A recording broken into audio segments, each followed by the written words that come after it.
Hello everyone, welcome to my channel. Today I'm going to show you everything you need to know about equilibrium constant. Basically the definitions of it, how to use it to solve problems, and what are some common mistakes that you probably will have in your next exam or something. I hope you're not, but let's start it.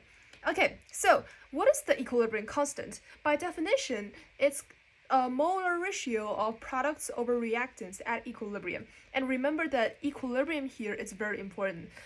Later we will learn the reaction quotient, which is a very different, like a variable or like a measurement compared to the equilibrium constant. So remember the difference between these two. Which we'll talk about the reaction quotient later. But anyway, just focus on the equilibrium constant in this video first. So then, by definition, we know that the equilibrium constant is equal to products over reactants. Well, more accurately, it's the concentrations of the the products raised to their corresponding coefficients divided by the concentrations of reactants raised to their corresponding coefficients. And let me just show you an example of what I mean for this. So 2a plus 4b is equal to 3c plus 2d. Okay, so this is a very general, it's not a real chemical reaction, but we'll just use it as our example. So how do you write the K expression? So K will basically equal to, remember C and D in here are our products. So it's C, the concentrations of C raised to its coefficients, which is 3, times the concentration of product D, raised to the coefficients, which is 2, divided by the same thing as the reactants. Okay, so this is our equilibrium constant for this particular chemical reaction. Okay, so then if the K of the forward reaction, so how is the forward reaction K related to the reverse reaction of K? You might have this question because, forward is for a chemical reaction going into this way, and the reverse is going to this way. Okay, so a forward basically means that you're going to produce more of the products, and the reverse, which means that you're going to produce more of the reactants. So then how are these two things are related? Well, for the forward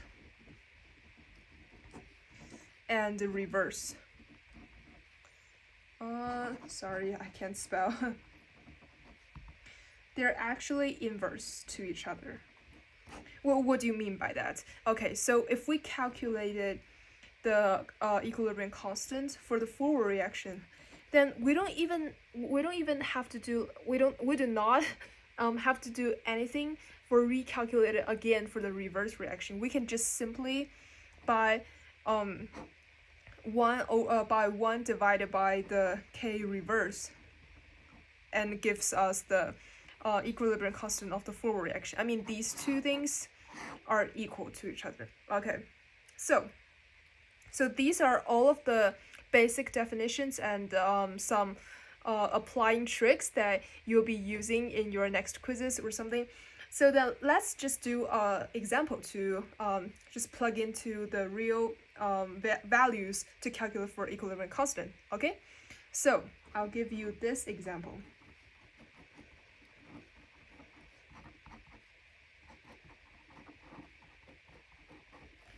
And at equilibrium,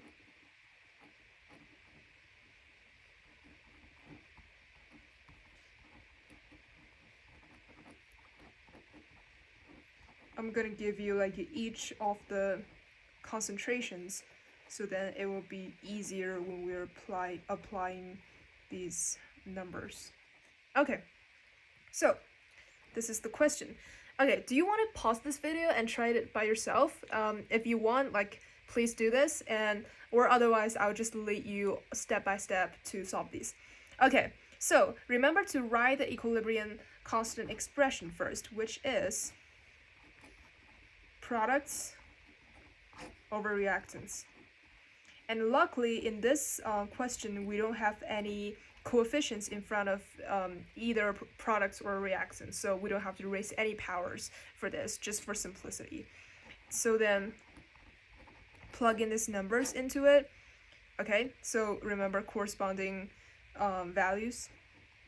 And remember at the bottom is times. Like, do not add them together. I've seen a lot of students do this every year because they forgot, like in their mind they're just tend to do this, but it's actually doesn't work in that way. Okay, and so remember it's 3.13 round to 3/6.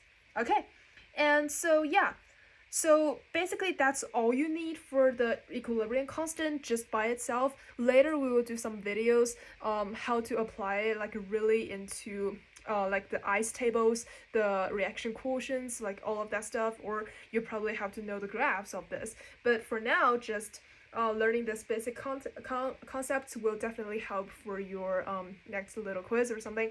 Okay, so that's all for this video today. I hope you learned something and I hope you enjoyed this video. If you like my video, please subscribe or leave some comments below. I would like to hear your thoughts, and I hope you have a nice day. I'll see you next time.